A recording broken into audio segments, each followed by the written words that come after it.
Kim Chu, binasag na ang katahimikan sa isyu na umano'y hiwalay na sila ni Sian Lim. Binasag na rin sa wakas ni Kim Chu ang kanyang katahimikan sa isyu na umano'y hiwalay na sila ng boyfriend niyang si Sian Lim.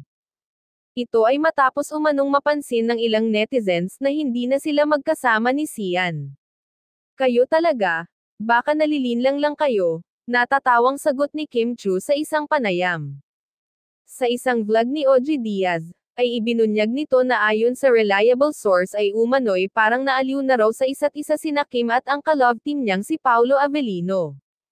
"Nakarating na naman sa akin ito, hindi na parang ano, let's put it this way, na parang naaaliw na sa isa't isa si Kim Chu at si Paolo Avellino," sabi ni Oji.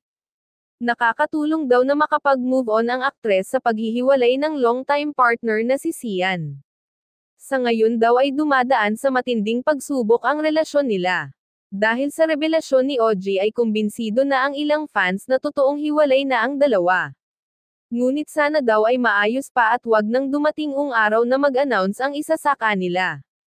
Sina Kim at Sian nagde-date na noon pang 2012, at noong 2018 kinumpirma ng actress ang kanilang relasyon.